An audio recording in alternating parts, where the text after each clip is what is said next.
함께 사도신경으로 신앙을 고백하겠습니다. 나는 전능하신 아버지 하나님, 천지의 창조주를 믿습니다. 나는 그의 유일하신 아들, 우리 주 예수 그리스도를 믿습니다. 그는 성령으로 잉태되어 동정녀 마리아에게서 나시고 본디오 빌라도에게 고난을 받아 십자가에 못 박혀 죽으시고 장사된 지 사흘 만에 죽은 자 가운데서 다시 살아나셨으며 하늘에 오르시어 전능하신 아버지 하나님 우편에 앉아 계시다가 거기로부터 살아있는 자와 죽은 자를 심판하러 오십니다. 나는 성령을 믿으며 거룩한 공교회와 성도의 교제와 죄를 용서받는 것과 몸의 부활과 영생을 믿습니다. 아멘. 시간 SFC 강령 및 학신과 제창이 있겠습니다. 강령에 동의하시는 분들은 자리에서 일어나 오른손을 들어주시기 바랍니다. SFC 강령. 우리는 전통적 웨스터민스터 신앙 고백서 및 대소교리 문답을 우리의 신조로 한다. 우리는 개혁주의 신앙과 생활을 확립하여 세상의 빛과 소금이 됨을 우리의 목적으로 한다. 우리의 사명은 다음과 같다. 개혁주의 신앙의 대한교회 건설과 국가와 학원의 복음화, 개혁주의 신앙의 세계교회 건설과 세계의 복음화. 우리의 생활 원리는 다음과 같다. 하나님 중심, 교회 중심. 바로 학신가는 1절만 제창하도록 하겠습니다. 함께 박수 치면서 제창하시겠습니다.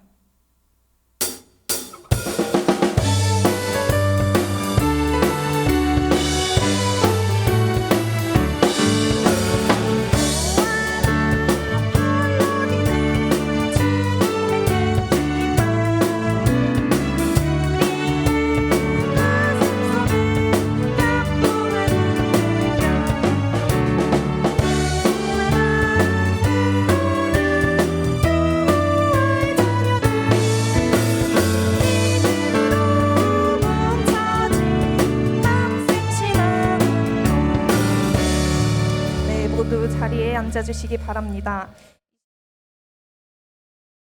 기대하는 자여, 주의 일하심을 바라보며 나아가십시다.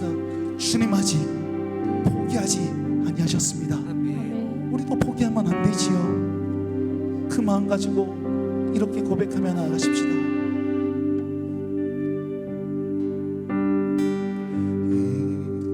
이곳에 생명샘 솟아나 눈물 고작 지나갈 때에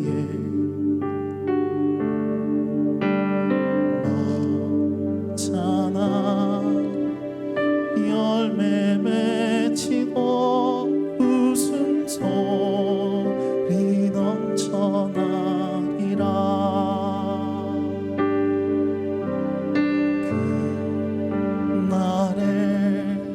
하늘이 열리고 모든 이가 보게 되리라.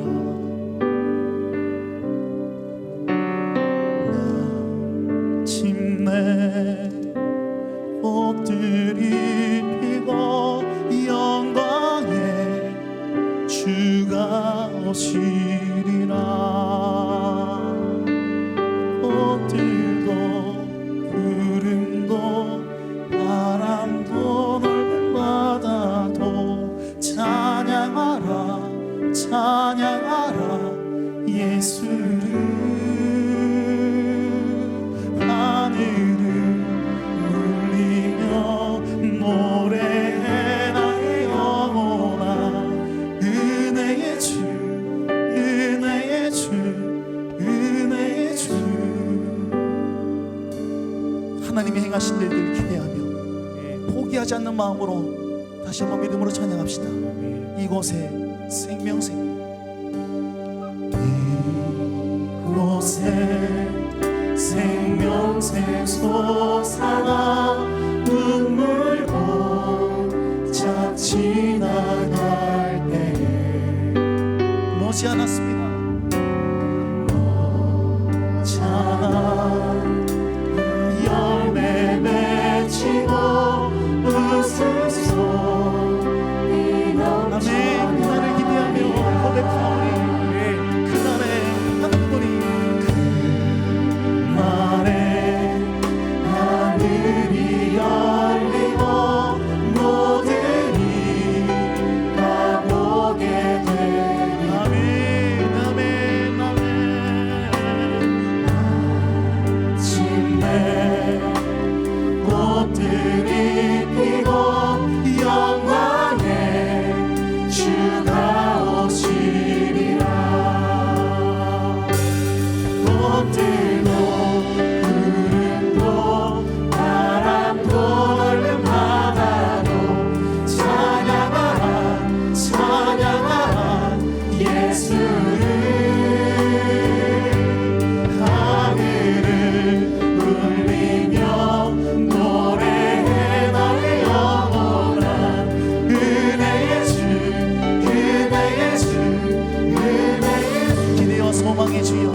언제나 우리를 사랑하시는 하나님 아버지, 오늘 우리를 이렇게 계약부응회로 예배의 자리에 불러주시니 감사합니다.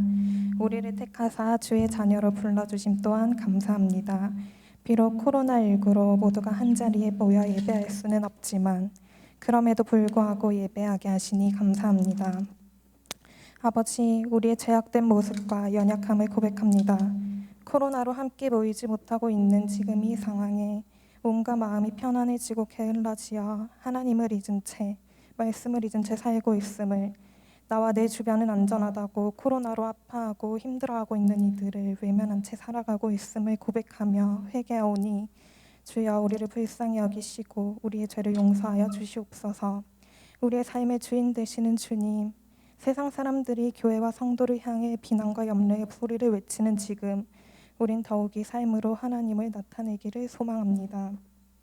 코로나19로 모두가 어렵고 힘든 상황 속에서 세상 사람들은 저마다의 방법으로 이 상황을 대비하고 이겨낼 방법을 찾지만 성도된 우리의 유일한 방법은 예수 그리스도밖에 없음을 고백합니다. 어두운 세상 속에서 빛이 되시며 복잡한 세상 속에서 유일한 진리 되신 우리 주님을 더욱 깊이 알고 묵상하며 날마다 고백하는 삶을 살기를 원합니다. 우리의 시선이 현재 상황과 환경을 바라보지 않고 믿음의 주이시며 온전케 하시는 예수 그리스도를 바라보게 하시옵소서. 우리의 믿음을 더욱 굳건하게 하여 주시옵소서. 세상에 흔들 수 없는 믿음을 가진 자들이 되게 하여 주시옵소서. 이곳에 임하신 하나님 나라를 꿈꾸며 사는 자들이 되게 하여 주시옵소서. 새학기가 시작되었지만 이전과는 다른 상황 속에서 학교 생활을 이어나가게 될 운동원들의 삶을 인도하여 주시고 다시금 주님 앞에 결단하며 말씀으로 나아가게 하옵소서. 이를 위하여 단위에 세우신 주영범 목사님의 영과 육을 강건하게 하시며 성령 충만하게 하시어 주의 말씀을 온전히 전하게 하여 주시옵소서. 또한 각자의 자리에서 말씀을 듣는 우리에게도 지혜의 영을 부어주시어 말씀을 듣고 깨달으며 결단하게 하여 주시옵소서. 이 시간 우리가 드리는 예배의 주인 되신 주님 홀로 영광 받으시기를 원합니다. 주님 사랑합니다. 감사합니다. 이 모든 말씀 우리를 사랑하시어 십자가 지신 우리 주 예수 그리스도의 이름으로 기도드립니다. 아멘.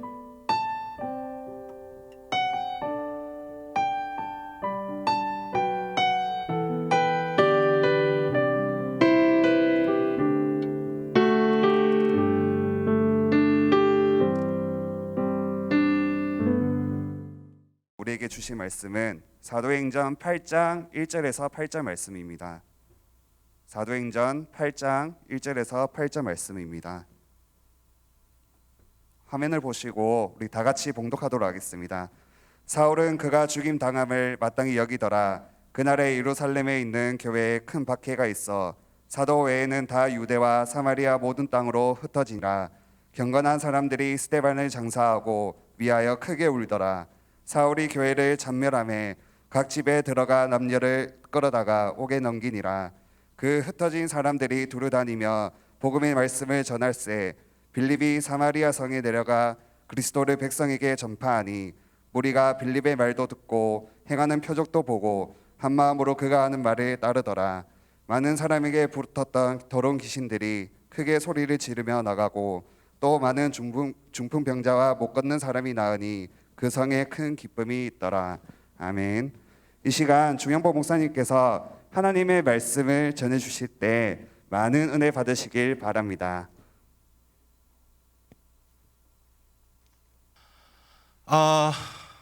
반갑습니다. 제가 할렐루야 할 때 아멘 해주시면 말씀을 전할 때 힘이 날 것 같습니다. 할렐루야. 아멘. 감사드립니다. 원래 저는 어디를 가든지 한 명이 앉아 있어도 1000명이 있는 것처럼 1000명이 있어도 한 명이 있는 것처럼 특별히 또 이번에는 또 방송으로 한다니까 어디를 쳐다봐야 됩니까? 방송은 저 테레비를 쳐다봐야 되겠구나. 네, 알겠습니다. 여기저기서 또 방송으로 함께 말씀을 나누는 친구들에게도 또 이 말씀이 새로운 힘과 능력을 줬으면 좋겠어요. 여러분, 사실은 성경이 이렇게 굵은 것 같아도 저는 개인적으로 이 성경의 내용이 세 가지라고 생각해요. 성경의 내용이 세 가지. 첫 번째는 이 성경이 증거하는 게 있는데 하나님이 어떤 분이신가를 증거하는 거예요. 즉 성경이 첫 번째로 증거하는 건 하나님은 전지전능하신 분이다 라는 겁니다.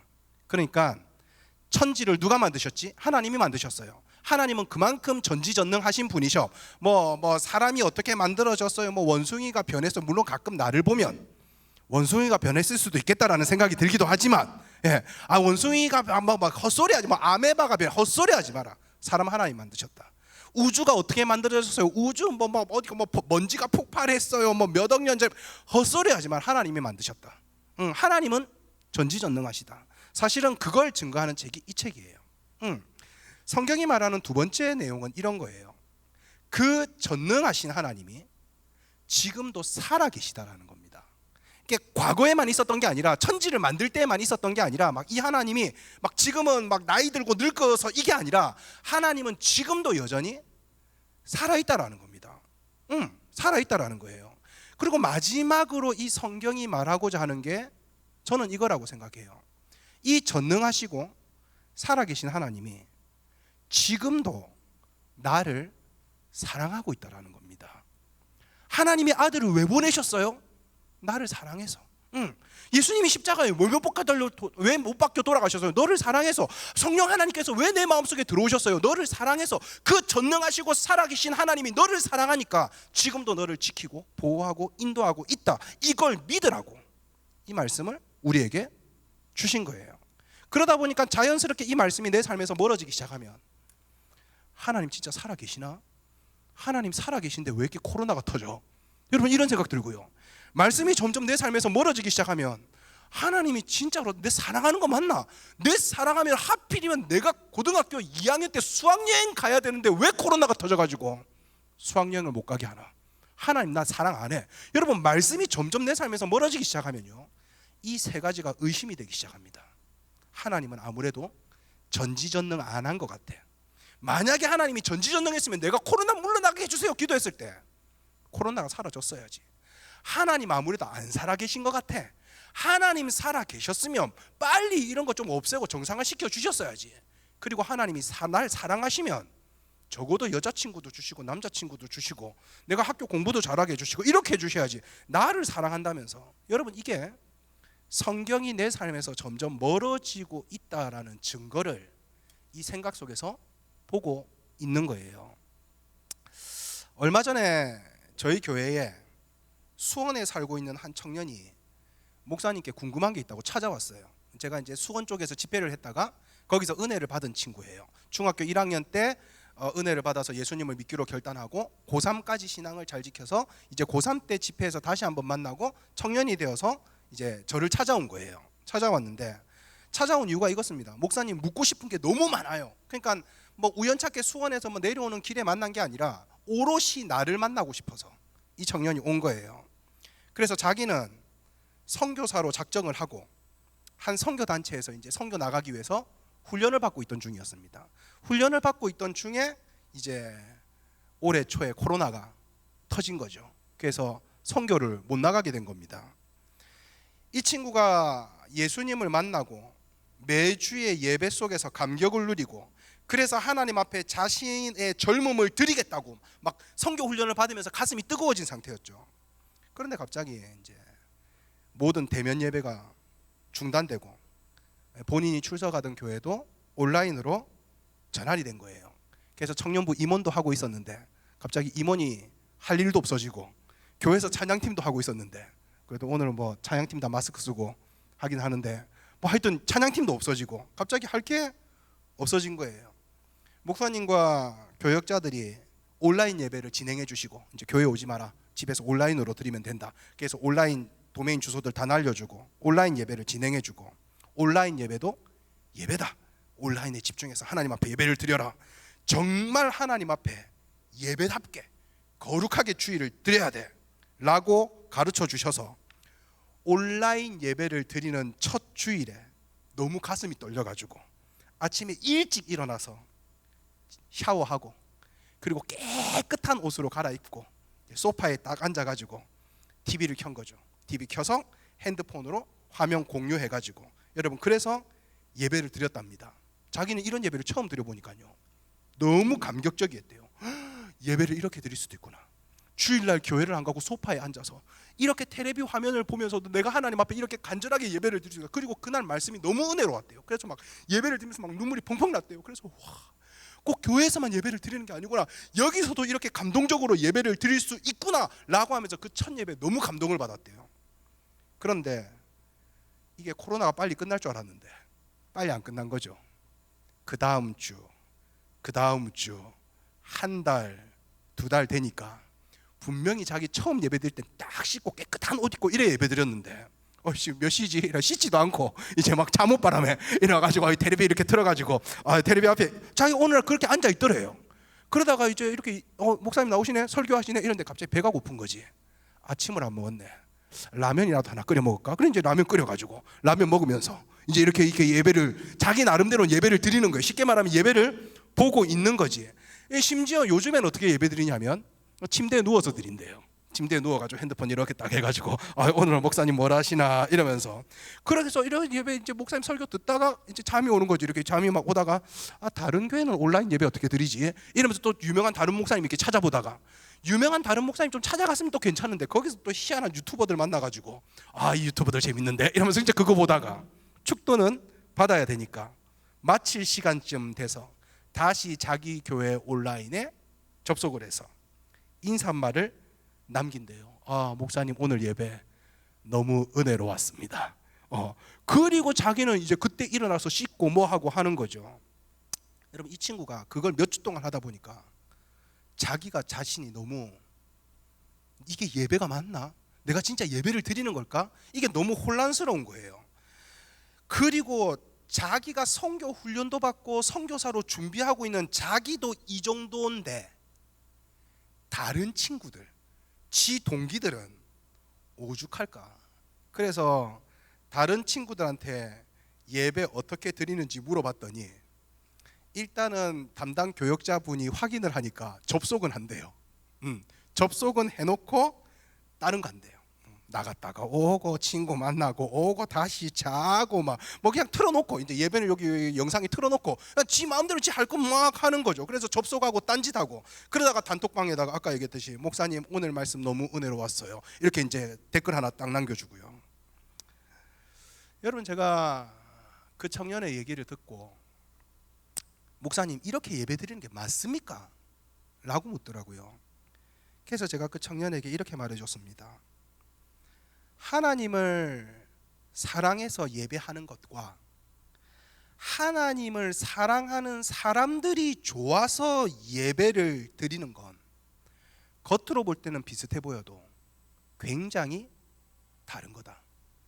니는 정말로 지금까지 하나님을 사랑해서 예배를 드렸나?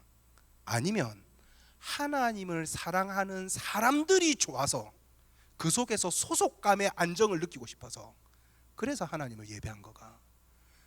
이 코로나 땐 그걸 살펴봐야 된다. 이랬더니 갑자기 이 청년이요, 이럽니다. 그러면서 목사님 저 정말 하나님 사랑하거든요.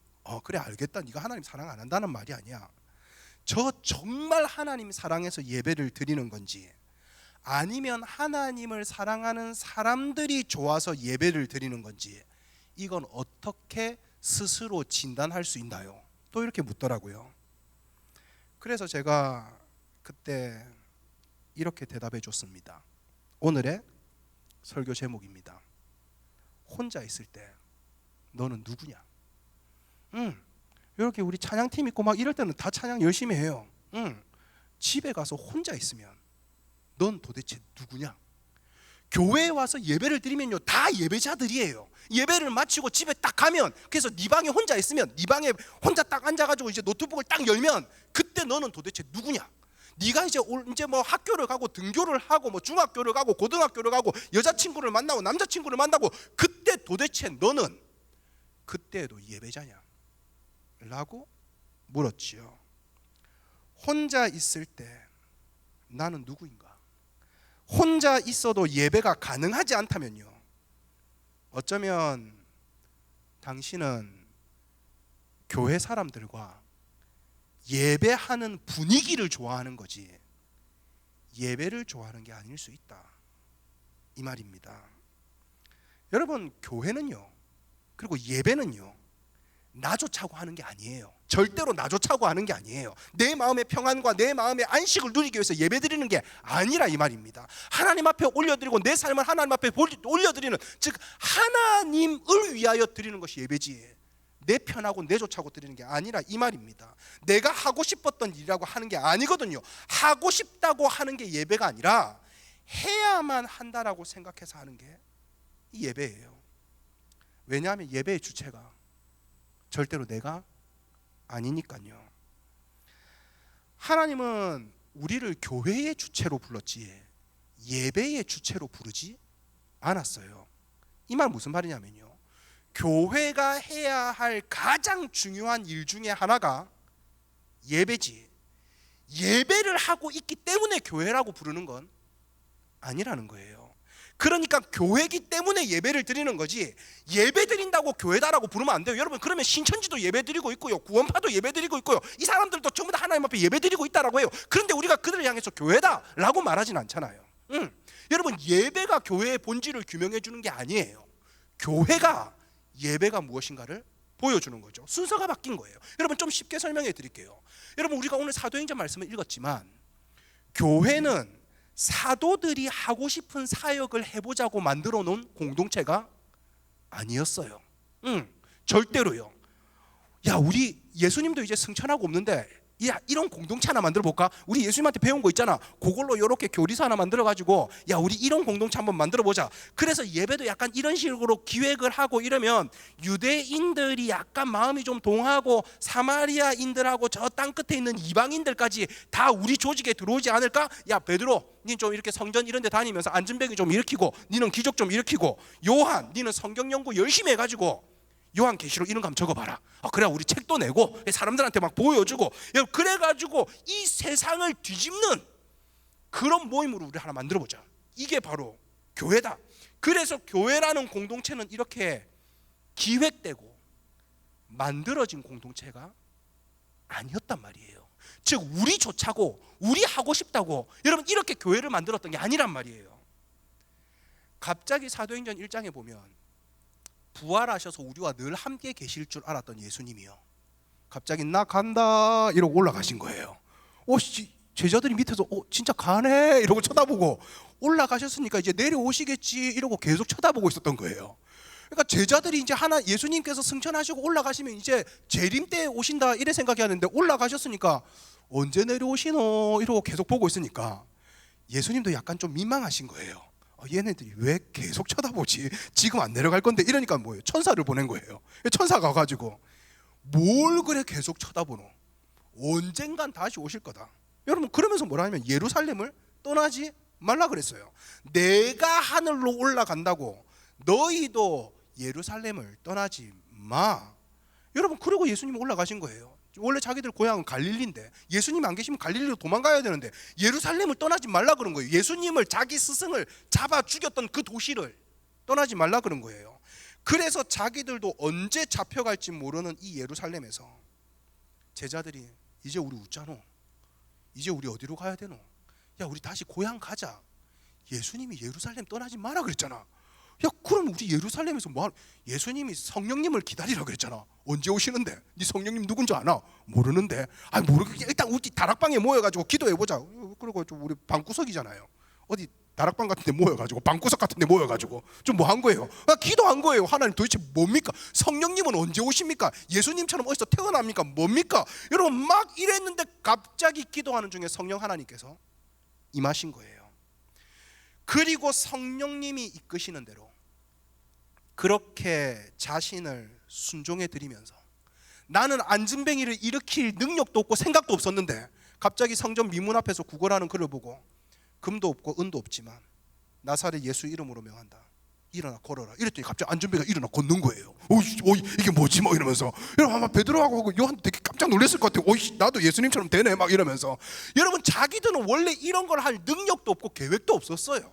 그런데 갑자기 이런 능력이 나타나는 겁니다. 자기들이 3,000명, 5,000명 모을 자신도 없었어요. 그런데 갑자기 내가 설교를 하는데 이 설교를 어떤 사람은 일본 사람들은 일본말로 알아듣고 중국 사람들은 중국말로 알아듣고 외국 사람들은 외국말로 알아듣고 이게 도대체 뭐야? 여러분 그런 설교를 들으면서 갑자기 3,000명, 5,000명이 하나님께로 돌아오기 시작하는 겁니다. 와, 이런 게 교회구나. 생각도 못했고 꿈도 못 꿨고 계획도 못했던 일들이 하나하나 일어나는데 야, 이런 게 교회였구나 라고 하면서 하나하나 배워갔던 거예요. 우리가 구약으로 따지면 마치 아브라함이 하나님이 가라 그래가지고 일단 나왔는데 본토 친척 아비 집을 떠나라 이래가지고 일단 나왔는데 어디로 가야 될지 모르겠어요. 어디로 어떻게 가야 할지 모르겠는데 내가 너에게 지시한 땅이 있다. 그 땅으로 가라라는 말씀에 그냥 자신을 순종해 드리면서 그 여정 속에서 하나님을 하나하나 배워갔던 것. 여러분 이것이 구약 교회의 모형이었어요. 너희들 이집트에서 그렇게 노예로 살면 안 돼. 일단 나와. 하나님이 구원해서 끄집어내줬어요. 광야로 나왔어요. 어디로 가야 돼요? 그런데 뭐예요? 광야의 여정 속에 하나님을 하나하나 배워가기 시작합니다. 여러분 이게 구약 교회의 모형이었어요. 여러분 초대교회 마찬가지예요. 야, 우리가 물건도 좀 나눠 써볼까? 야, 근데 뭐 2개 있는 거 하나씩 나눠주고 에어팟은 얘 주고 막 아이패드는 쟤 주고 여러분 이렇게 살아보자. 여러분 이러지 않았어요. 그냥 누가 필요하니까 이 물건을 나누면 하나님이 좀 기뻐하시지 않을까? 물건도 나누어 보고 같이 써보고 모이기에 힘쓰고 여러분 그리고 기도를 했더니 하나님께서 임하시고 여러분 만약에 이걸 인간이 기획했다면요. 야, 사람 좀 동원해보자. 야, 니 밭 좀 팔아가지고 헌금 좀 해봐 이러고요. 야, 우리도 뭐 좀 해보자. 야, 그러려면 네가 헌신해야지. 청년들이 헌신해야지. 지금 뭐 하는 거야? 여러분 이렇게 됐으면 어쩌면 하나님이 원하셨던 교회는 시작되지 않았을지도 몰라요. 사도들은요 그런 교회에 관심 없었습니다. 자기들이 하고 싶은 교회가 아니었거든요. 하나님께서 원하신다라고 생각되니까 그냥 물건을 나누고 통용한 거예요. 하나님께서 원하신다라고 생각하니까 모이기에 힘쓴 거예요. 하나님께서 원하신다라고 생각하니까 하나님의 뜻을 다시 물어야 되니까 같이 모여서 기도한 거예요. 도대체 누가 진짜 하나님 뜻인지 니하고 나하고 생각이 다른데, 그러면은 하나님의 뜻은 분명히 하나인데 니하고 내하고 생각이 다르면 둘 중에 한 명은 하나님의 뜻이 아니든지 아니면 둘 다 하나님의 뜻이 아니든지 이건 우리가 고집해가고 싸워야 될 문제가 아니야. 이건 우리가 하나님 앞에 기도해보자. 그래서 모여서 기도한 거잖아요. 도대체 하나님의 뜻이 뭡니까? 라고 물으려고. 그랬더니 사람들이 모여들고 밭을 파는 사람도 생기고 작정을 하는 사람도 생깁니다. 여러분 이때 사도들이 와, 우리 계획대로 돼간다. 좋았어. 조직이 점점 커져가고 있어. 그래, 이게 바로 교회지. 이러면서 좋아했던 적이요 한 번도 없어요. 자기들은 이런 공동체를 꿈꿨던 적이 없거든요. 오히려 누가 밭을 팔아가지고 헌금을 가져왔더니 이게 정직한 헌금인지 부정한 헌금인지 사탄의 시험인지 하나님의 역사인지 끊임없이 점검하고 확인하려고 굉장히 예민해져 있었습니다. 그러면서 뭐예요? 어쩔 수 없이 계속해서 하나님의 뜻을 물어야 되니까 말씀과 기도에 힘쓸 수밖에 없었던 거죠. 그러니까 이런 교회의 모습에 감동한 사람들이 3,000명, 5,000명 하나님이 보내주시는 거예요. 왜냐하면 안전한 교회가 돼 있으니까요. 하나님의 뜻을 묻고 하나님의 뜻을 찾기 위하여 기도하는 안전한 교회가 돼 있으니까 하나님이 3,000명, 5,000명 계속 모아주신 거예요. 여러분 이건 하나님이 모아주신 거지 사람이 기획적으로 모인 게 아니었다 이 말입니다. 여러분 사실은 코로나가 터지면서 이제 저도 이제 교회를 맡고 있는 목사니까요. 이렇게 모였던 성도들이 이제는 굉장히 이제 못 모이기 시작했어요. 저는 이런 상황을 어떻게 해결해야 되나 아직도 사실은 답이 없어요. 뭐 그래도 저야 이제 뭐 대학도 다 졸업했고 대학원도 졸업했고 뭐 공부하는 사람은 아니니까 지금 공부 중에 있는 중학교 3학년들, 고등학교 3학년들, 이제 막 대학교 1학년 입학한 친구들, 그리고 이제 졸업반에 있는 대학교 4학년들, 여러분 이런 사람들은 정말로 힘들겠다라는 생각을 합니다. 분명히 한 번밖에 없는 인생이 우리에게 주어졌는데 누구도 이 인생을 실패하고 싶지 않을 거예요. 먼저가 이번 인생은 끝난 것 같아. 뭐 아무도 뭐 이렇게 말하고 싶지 않을 거예요. 저 가끔씩 혼자 그런 생각합니다. 어디 유엔이나 이런데 전 세계 지도자들이 다 모여가지고 우리 2020년은 없었던 걸로 하자. 저는 한 번씩 그래줬으면 좋겠어요. 그래가지고 다 전 세계적으로 1년씩 다 멈추고 그냥 뭐 경제든 학업이든 한 번씩 뭐 전부 다 2019년 연말로 다 돌려가지고 그냥 아예 전 세계가 합의를 해가지고 2020년을 없애는 거예요. 나이도 한 살씩 다 줄이고 그냥 2020년은 없었던 걸로. 여러분 그러고 싶을 만큼 이 코로나 전국이 혼란스럽고요. 마치 2020년은 망했어 이런 느낌이 들 정도입니다. 다들 굳이 성공 여부를 떠나서 내가 공부를 잘하고 못하고 성적이 잘 나오고 못 나오고를 떠나서 내가 헛살지는 않았다. 2020년 헛살지는 않았어. 내가 잘못 결정하지는 않았어. 나는 행복하게 살았어. 나는 부끄럽지 않게 살았어. 이런 고백을 하고 싶을 겁니다. 저는 솔직하게 목사로서요. 이렇게 예배 드리는 것이 하나님 앞에 부끄럽지 않은가? 이게 부끄러운 결정인가? 떳떳한 결정인가? 잘한 결정인가? 못한 결정인가? 이게 너무 혼란스러워요. 그래서 어떤 교수님은 온라인 예배도 예배입니다. 그래 마음이 편해졌다가 어떤 또 목사님은 온라인 예배는 예배가 아닙니다. 이런 것들은 또 불안했다가 그럼 내가 목사로서 똑바로 안 하고 있는 건가? 그럼 또 다 오라 해야 되나? 다 오라 할 때 목사님 그건 아닌 것 같아요. 요즘 교회가 뭐 그래 맞아 안 나는 게 맞는 것 같아. 이랬다가 또 목사님 그래도 우리가 모이게 힘써야 되지 않겠습니까? 그럼 또 뭐 해야 되나? 여러분 저도 모르겠어요. 혼란스러워서요. 여러분 그리스도인들은 세상이 갖지 못한 그리스도인들의 또 하나의 고민이 이겁니다. 이 삶을 과연 하나님께서 기뻐하실까라는 고민요. 그래서 아무리 내가 하고 싶은 일도 하나님께서 원하지 않는 것 같으면 하면 안 될 것 같고, 내가 아무리 하기 싫은 일도 하나님께서 원하시면 순종해야 된단 말이에요. 그게 그리스도인의 삶이란 말이에요. 여러분 근데 그걸 못하고 있으면 내가 하나님의 뜻대로 살지 못하고 있는 거 아닐까라는 불안함이 갑자기 내 안에 쑥 들어와요. 대면 예배를 하나님이 기뻐하실까? 비대면 예배를 하나님이 기뻐하실까? 여러분 이런 고민들을 교회들이 다 한다고요. 뭐 청년부가 다 하고 있고요. 중고등부가 다 하고 있고요. 중고등부 교역자들도 하고 있고요. 어떻게든 온라인으로라도 집회라는 걸 해가지고 계약 부흥을 해가지고 이렇게 말씀을 먹여야 하지 않을까라는 고민에 또 SFC에서는 또 이런 집회를 한다고요. 여러분 이 집회를 하는 저도 사실은 온라인 집회를 처음 해봅니다. 그래서 물론 저는 한 명 있어도 1000명 있는 것처럼 하지만 저렇게 캠코더 같은 거 쳐다보면서 설교하는 게 처음이거든요. 여러분 이렇게라도 말씀을 전하는 것이 장기적으로 봤을 때 옳은 건가? 아니면 그냥 비상식이니까 일시적 대안인가? 여러분 이런 것에 대한 이런 질문에 대한 답이 저도 선뜻 나오지 않아요. 그냥 하나님께서 기도할 때 꿈에 나타나가지고 괜찮다 비대면 해라 이러면 그냥 비대면 하겠어요. 하나님이 꿈에 나타났으니까. 내가 기도하면서 성경 보고 있는데 하나님을 대면하여 보더라 이런 구절이 딱 나오면요, 그러면 하나님이 대면하라고 나에게 말씀을 주시는 건가? 여러분 그렇게 말씀을 주시든지 뭘 주시면 좋겠는데요, 또 하나님도 가만히 계세요. 아무 말씀도 안 하시고요. 그러니 불안한 겁니다. 이게 맞는지 아닌지 알 수 없는 그런. 여러분 이건 마치 초대교회예요. 제자들이 겪고 있었던 고민하고 똑같은 겁니다. 내가 예루살렘에 남아있어야 되나? 갈릴리로 도망가야 되나? 성령이 온다던데 언제 오노? 우리가 모여야 되나? 모여있다가 괜히 로마 군병들한테 한꺼번에 잡혀가면 못 자노? 그럼 흩어져 있어야 되나? 흩어져 있다가 각자 도생해가 다 흩어지면 우리 웃자노? 하나님 예수님 모여있으라 했는데 그럼 모여가 뭐 해야 되노? 여러분 이런 혼란스러운 고민이요, 사도들도 똑같이 했던 고민입니다.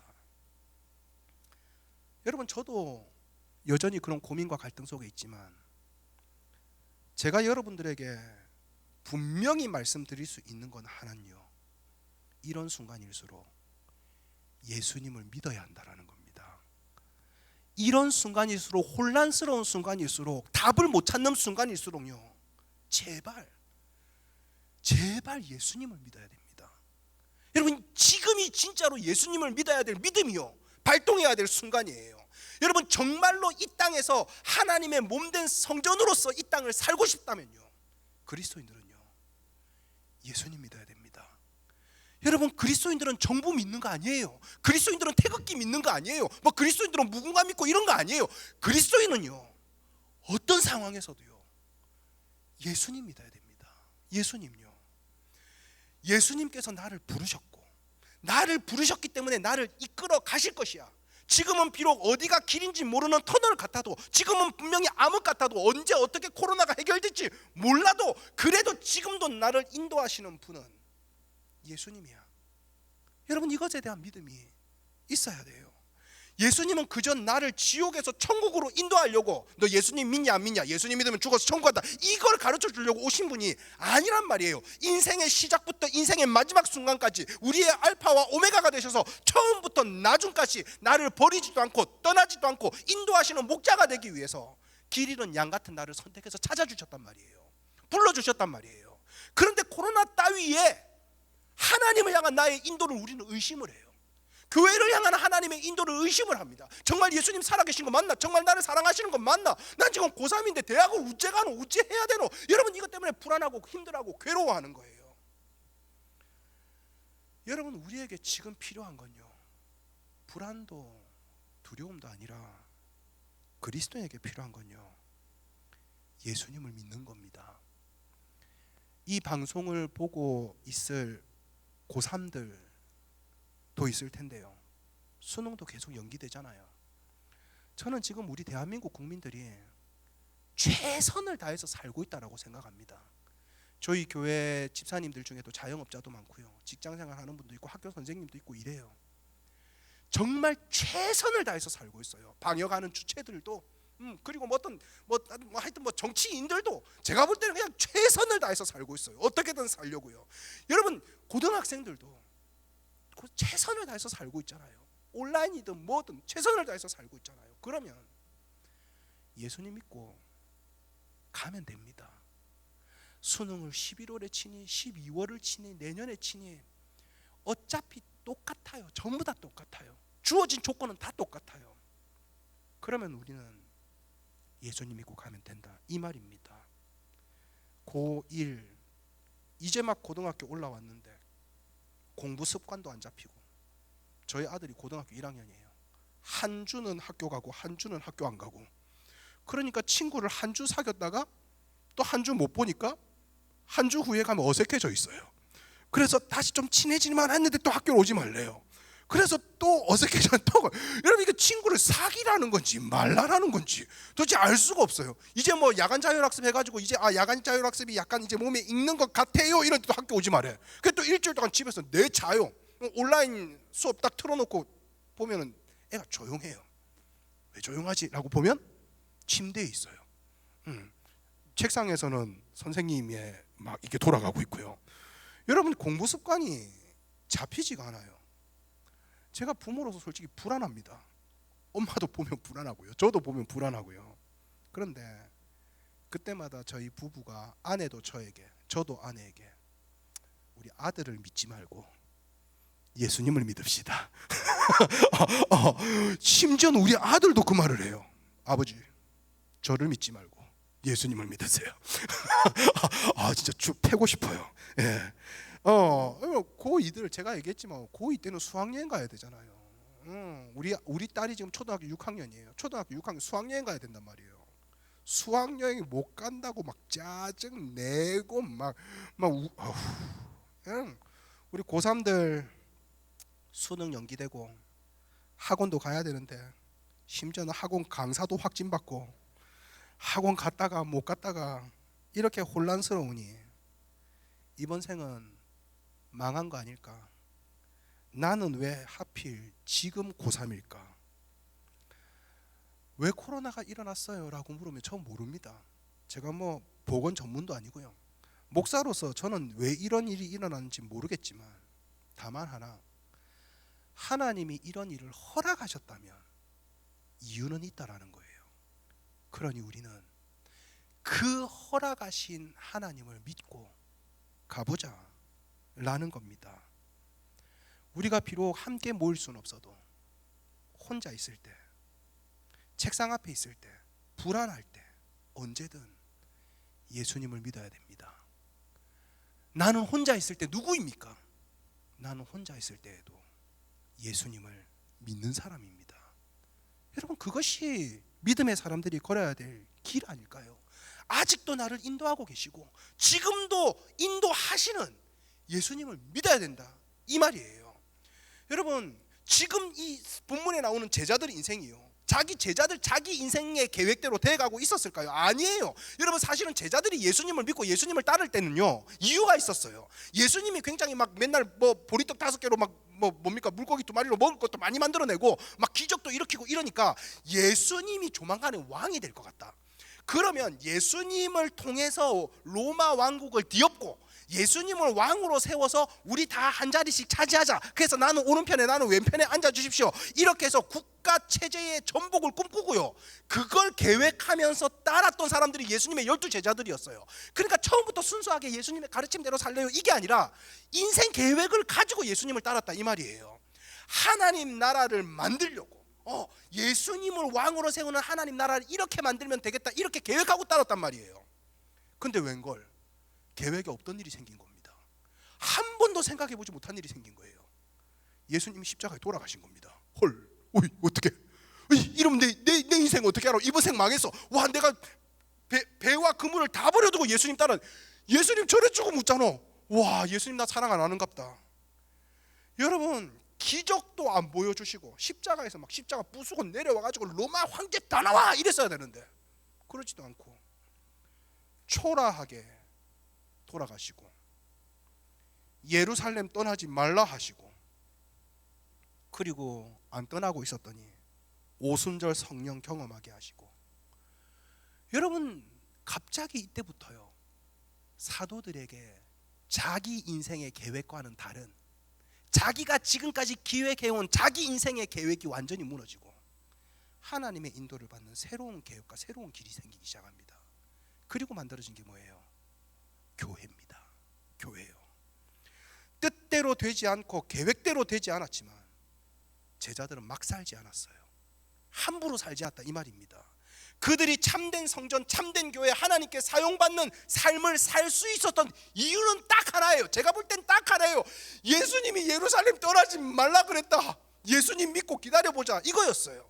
예수님이 성령님이라는 분을 보내신다 그랬다, 그러면 예수님 믿고 기다려보자, 이거였어요. 여러분, 제자들이 그런 자기 계획이 다 무너진 상황에서도 낙심하거나 절망하거나 막 살지 않았던 이유 중에 하나는요, 예수님을 믿었습니다.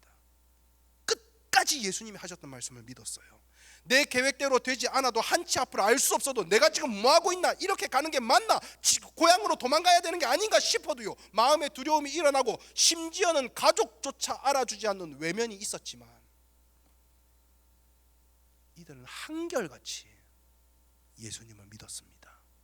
불안해도. 여러분, 그래서 지금 이 자리에서 진짜 믿음이 회복되기를 원하는 친구들은요, 아무도 보는 사람 없다고 뻘짓하지 말고, 나는 혼자인 것 같다고 두려워하지 말고요, 예수님을 믿으세요.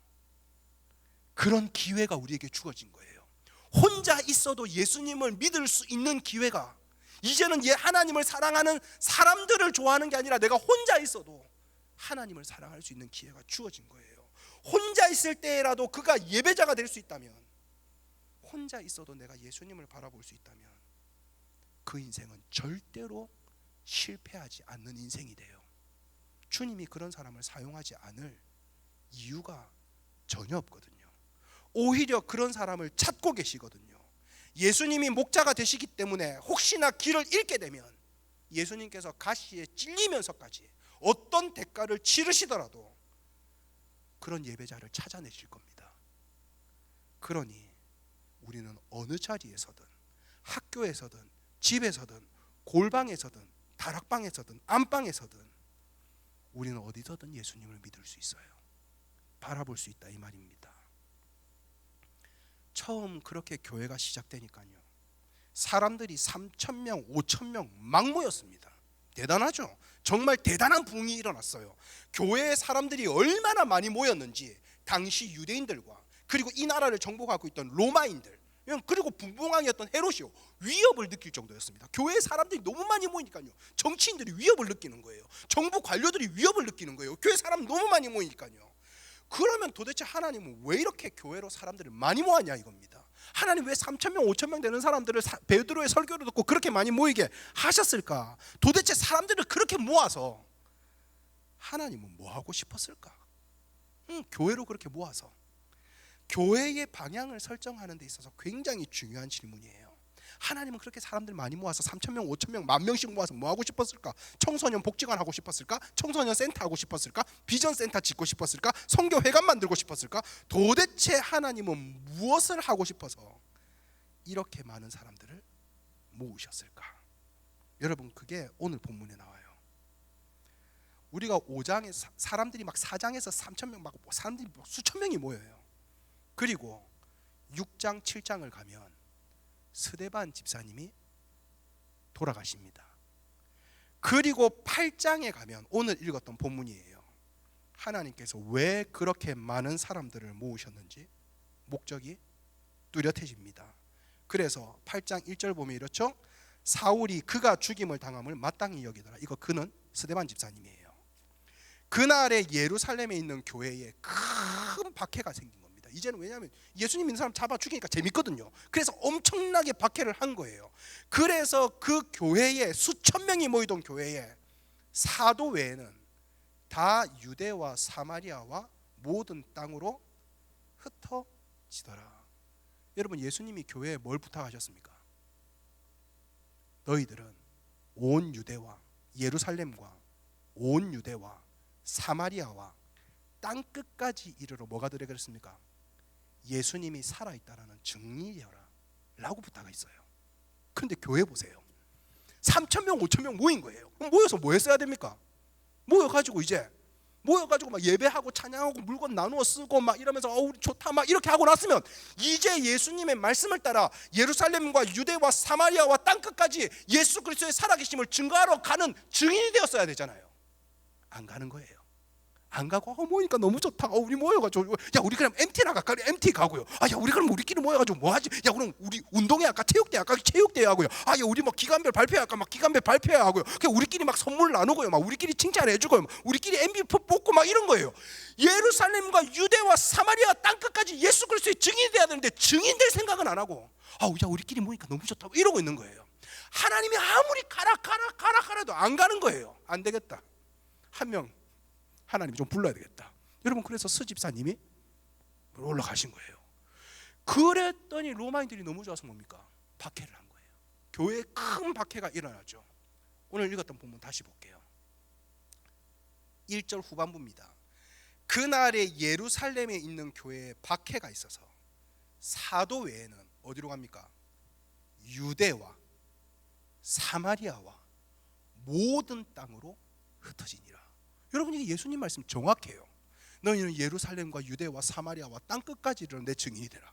안 가니까 큰 환난과 혼란을 주셔가지고 그래서 흩으셨더니 갑자기 이들이 예루살렘과 유대와 사마리아와 땅 끝까지 다 흩어지니라. 딱 나와요. 그러면 하나님께서 이들을 모으신 이유를 알겠다. 교회로 모으신 거예요. 그럼 하나님께서 이들을 흩으신 이유도 알겠어요. 왜 흩으셨습니까?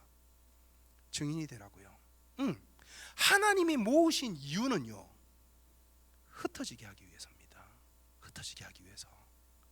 제가 언젠가 이런 말씀 한번 전한 적이 있는지 모르겠는데요. 교회는 두 가지가 있어요. 하나는 모이는 교회입니다. 모이는 교회예요. 이걸 에클레시아라 그래요. 에클레시아. 잘 보고 있어라 방송으로. 모이는 교회는 에클레시아라 그래요. 또 하나 흩어지는 교회가 있어요. 배운 적 있죠? 흩어지는 교회는요 디아스포라라 그래요. 적어라. 빨간 줄 딱 꺼서 디아스포라 적어라. 여러분 하나님께서 원하셨던 건요 디아스포라를 보고 싶었어요. 사마리아, 예루살렘과 유대와 사마리아와 땅 끝까지 내가 있는 그 장소에서 예수의 증인으로 살아가는 하나님의 자녀들을 보고 싶었어요. 근데 이걸 안 한 거야. 막 우리끼리 모여가지고 막 우리는 에클레시아가 좋아요. 에클레시아. 아 그래 이제 에클레시아 너무 좋다 그래. 에클레시아 됐다 이제. 야 디아스포라 어때? 아니 우리는 에클레시아가 좋아. 에클레시아가 좋아요. 에클레시아가 좋아요. 막 이러 계속 에클레시아. 아니 좀 흩어 안 흩어지는 거야. 여러분 저는 모르긴 몰라도요. 이제 우리가 디아스포라로서의 교회의 삶을 살았는가를 돌아볼 시간이 왔어요. 내가 학교에서, 내가 학원에서, 내가 버스 안에서, 내가 택시 안에서, 내가 있는 길거리를 가는 그 공원에서, 내가 아니면 보도블록에서 내가 지금 디아스포라 예수의 증인으로 살고 있는가, 즉 예수님을 믿는 사람으로 살고 있는가. 아무도 보는 사람이 없어도 혼자 있어도 예수의 증인으로 살아있는가. 여러분 이걸 확인하는 순간이 왔다 이 말입니다. 여러분 하나님이 꿈꾸시는 교회는요 건물로서의 교회가 아니에요. 건물은 그냥 에클레시아가 모이는 장소인 거죠. 장소요. 여러분 교회는 예수 그리스도를 생명의 주로 고백하는 예수님의 살아계심을 증거하는 증인들의 모임 자체가요 교회예요. 아까 찬양도 했잖아요. 우리는 주의 움직이는 교회. 우리 교회가 움직이면 지진이에요. 아니요 죄송합니다. 이런 개그는 안 하도록 하겠습니다. 예. 여러분 교회가 움직이면 큰일 나죠. 무너지죠. 그건 건물로서의 교회. 하나님은 건물 자체를 교회라고 본 적이 없어요. 하나님은 예수님을 믿는 증인들의 모임. 그런데 그 모임을 지금 모든 민족 교회당에서 하고 있는 거예요. 교회당과 교회는 다르죠. 모임이 교회니까요. 여러분 우리가 교회 조금만 다니면 늘 배우는 거예요. 교회는 건물이 아니라 모임입니다. 건물이 아니라 모임입니다. 근데 여러분 건물이 아닌 모임으로서의 교회를 경험해 본 적이 있습니까? 저는 없어요. 전 태어나면서부터 교회 간다 이러면 그냥 여기 오는 거였어요. 건물에 오는 걸 교회 온다라고 생각했지. 모임을 교회라고 배운 적은 있지만 경험해 본 적은요 한 번도 없어요. 태어나면서부터 교회가 건물로 존재하고 있었어요. 그래서 교회라고 하면 일단 건물이 떠오른 다음에 아니야 우리 모임이 교회야 라고 생각하지, 너와 내가 있으니까 여기는 교회야, 내가 예수 그리스도의 증인으로 살고 있으니까 여기는 교회야 라고 생각해 본 적은 한 번도 없어요. 그런데 우리가 다시 사도행전 8장으로 돌아가 봅시다. 이때는요 교회 건물로서의 교회를 생각해 본 적이 한 번도 없을 때예요. 이때는 아예 건물로서의 교회가 존재하지 않을 때였기 때문에 교회 이러면 그냥 모임 이렇게 생각을 했어요. 교회 이러면 그냥 나 이렇게 생각했어요. 여러분 어쩌면 우리가 지금 이때로 돌아가야 될 때다 이 말입니다.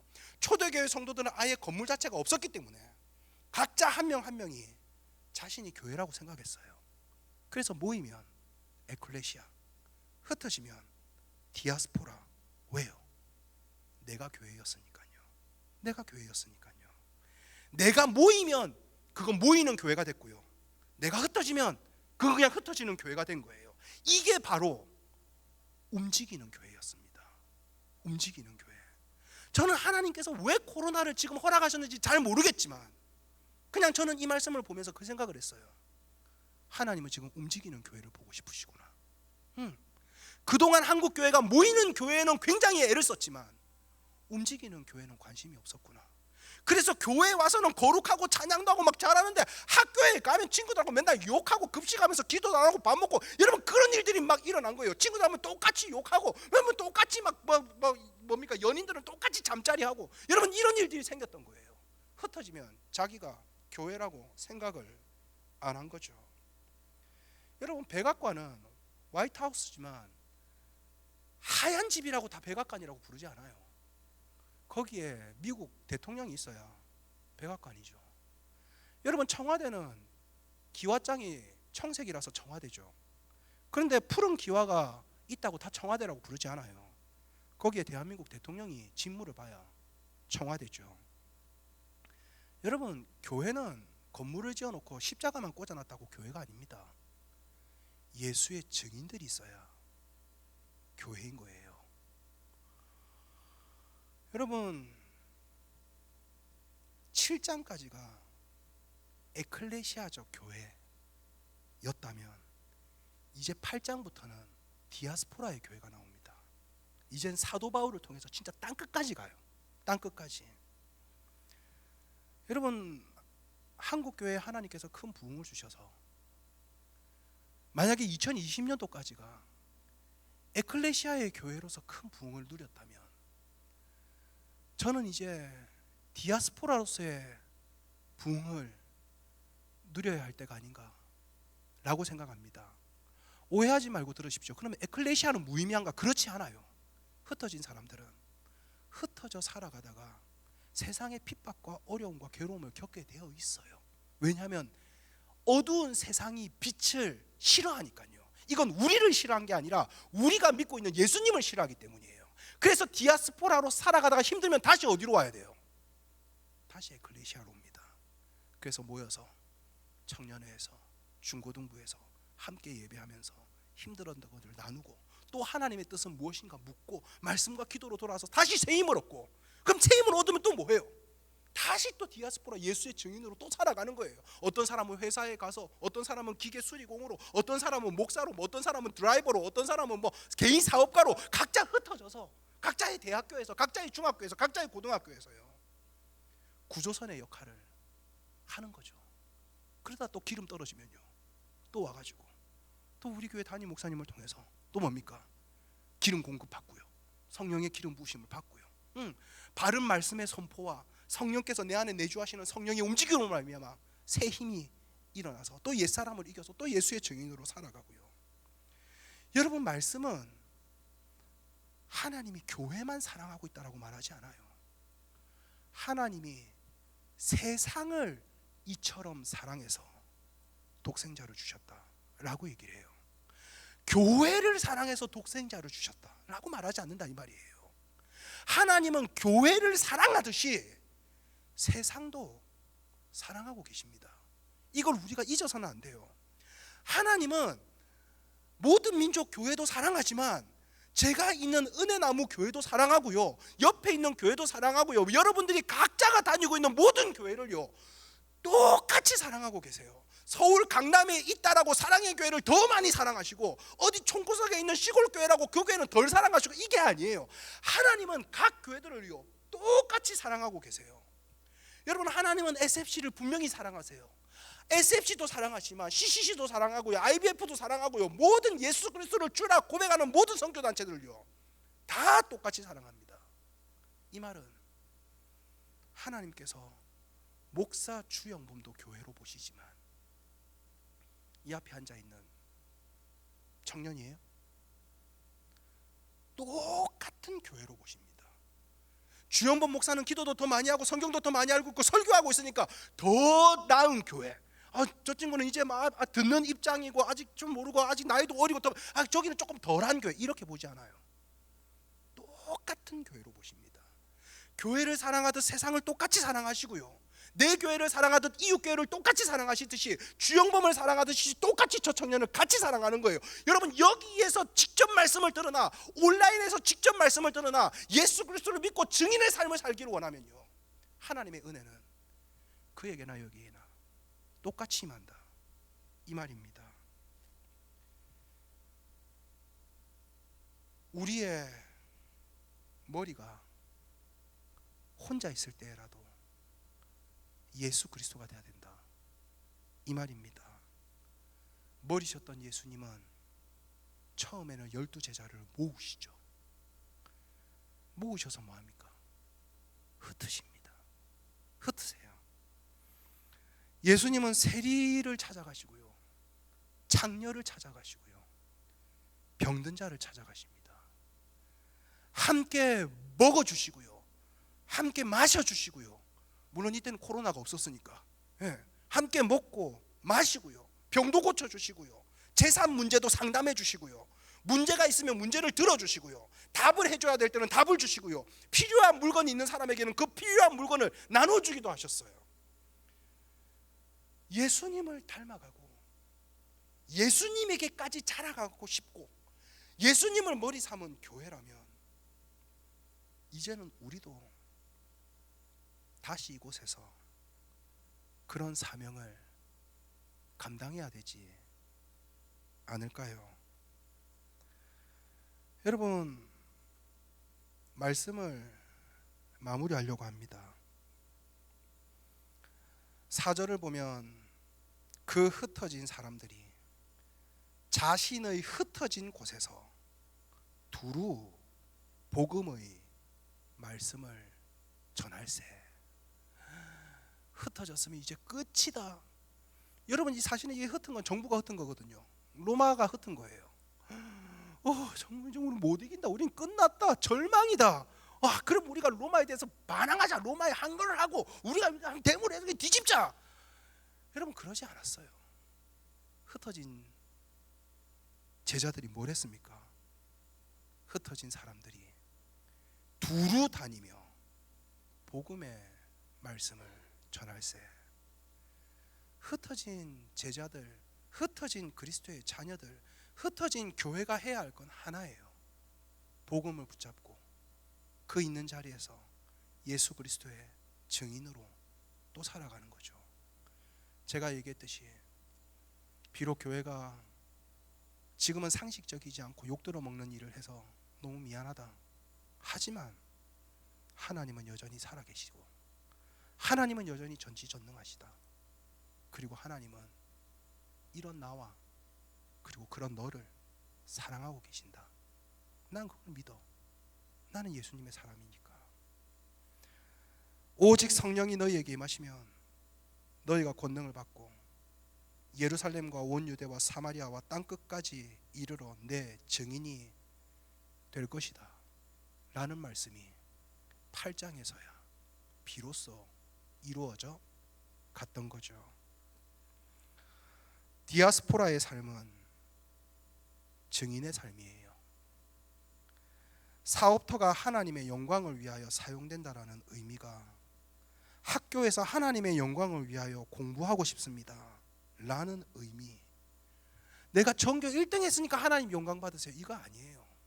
전교 꼴찌를 하더라도 예수쟁이라는 증거가 드러내는 삶. 쟤는 공부는 못하는데 확실히 보면 저 예수쟁이 맞다. 저 진짜 예수님 믿는 맞다. 여러분, 이게 드러나는 삶이요. 증인의 삶이에요. 저는 코로나가 왜 일어난지 모릅니다. 코로나가 언제 종식될지 어떻게 해결될지도 모릅니다.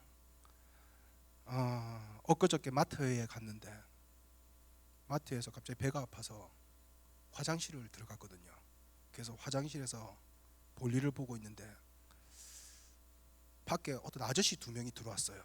아저씨 2명이 들어왔는데 한 나이는 모르겠어. 한 30대 40대 되려나 비슷한 또래인 것 같은데 들어오더니 한 아저씨가 그럽니다. 두 분이 소변을 보면서 형님 와 코로나 언제 끝날 것 같습니까? 이랬더니 이분이 내년 이러더라고요. 그러니까 알겠습니다 이러더라고요. 아마 그분의 말씀에 따르면 내년쯤 끝날 것 같습니다. 여러분, 뭐 이유도 없고 근거도 없어요. 형님 언제 끝납니까? 내년. 여러분, 그리고 끝. 뭐 내년에 끝나면 좋겠어요. 여러분, 저는 코로나가 언제 종식될지 이분처럼 확실하게 내년 이래 말할 수 있었으면 좋겠습니다. 어떻게 해결될지도 모르겠어요. 하지만 단 하나의 믿음은 있습니다. 예수님은 살아계신다.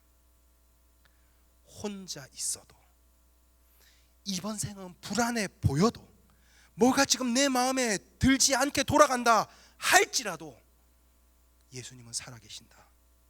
그리고 나는 지금 내가 서 있는 자리에서 다시 예수의 증인으로서의 삶을 살아야 된다. 나는 혼자 있어도 예배자고, 흩어져 있어도 예배자고, 모여도 예배자가 돼야지. 모이면 예배자가 됐다가 흩어지면 세상 사람이 되면 안 된다 이 말이에요. 하나님은 그걸 보고 싶지 않았다 이 말이에요. 모여도 예배자가 되고 흩어져도 예배자가 되는, 여러분, 그런 사랑을 찾고 계시다 이 말입니다. 그래서 우리는 지금 여기서 흩어지는 교회로서의 역할을 잘 감당해야 합니다. 혼자 있을 때 나는 누구입니까? 혼자 있으면 찬양을 합니까? 유행가를 따라 부릅니까? 여러분, 이건 유행가가 나쁘다라는 말은 아니에요. 혼자 있으면 난 성경을 봅니까? 웹툰을 봅니까? 웹툰이 나쁘다라는 말도 아니에요. 어느덧 우리는 내가 예배자라는 사실을 혼자 있으면서 잃어가고 있는 것을 경계해야 한다 이 말입니다.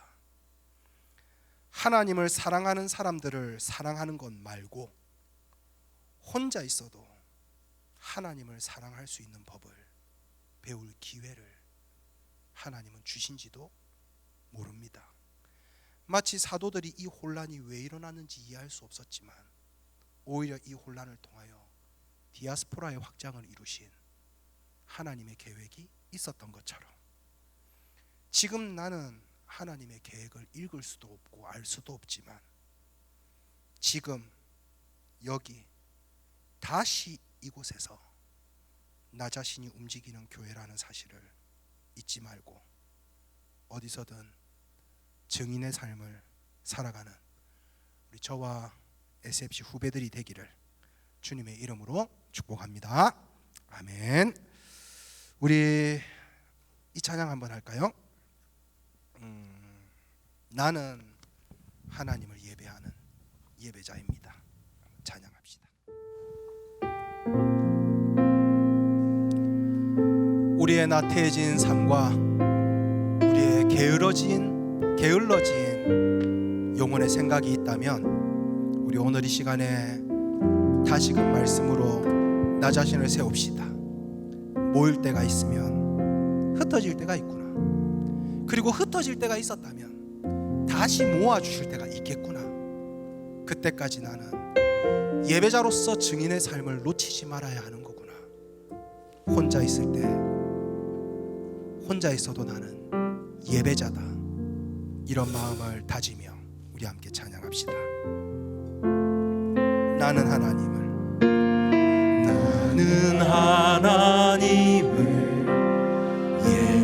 예배하는 예배자입니다.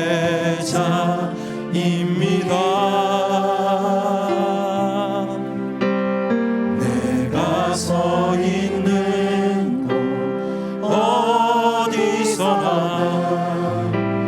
하나님을 예배합니다. 내 영혼 거룩한 은혜를 향하여 내 마음 완전한 하나님 향하여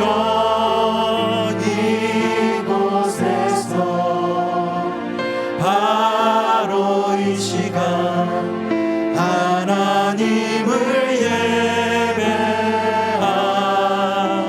우리 다시 한번 찬양합시다. 나는 하나님을 예배하는 내가 서 있는 그곳이 교회가 되고 내가 하나님을 기억하는 그곳이 하나님이 함께 하시는 장소가 될지 모였을 때는 흩어질 것을 생각하고 흩어져 있을 때는 다시 모이는 것을 생각하고 온전한 교회로서의 삶을 세워갑시다. 내 영혼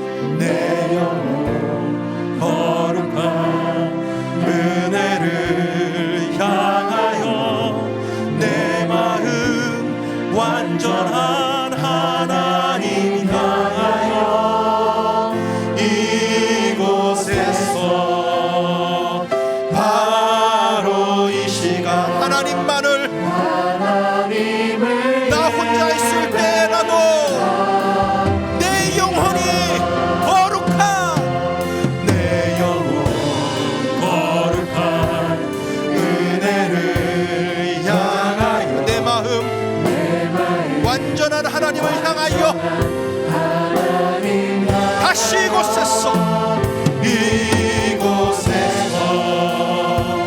바로 이 시간 하나님을 예배합니다.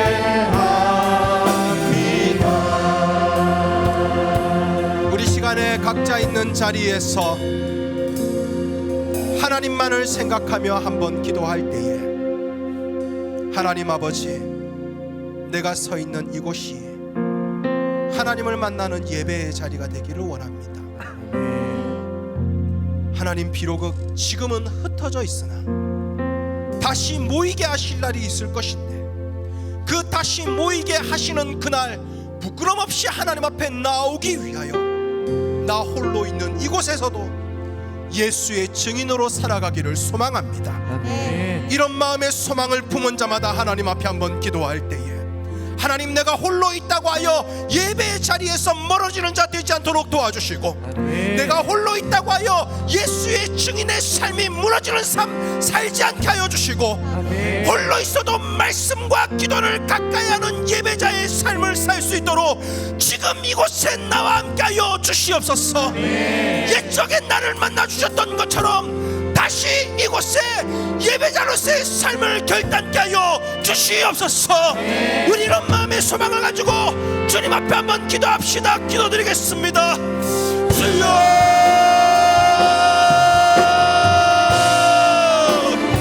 주님 아버지 하나님, 우리로 다시 예수 그리스도를 바라보게 하여 주시옵소서. 하나님, 세상에 없던 것이 아니라, 세상에 없는 마음이 아니라 하나님 아버지여, 무엇을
함께 주기도문으로 예배를 마치겠습니다.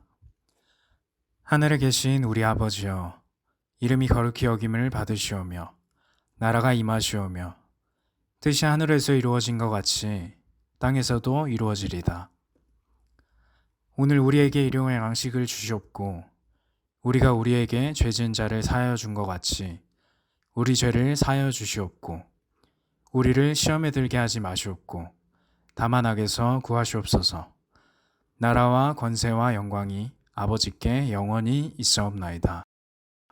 아멘.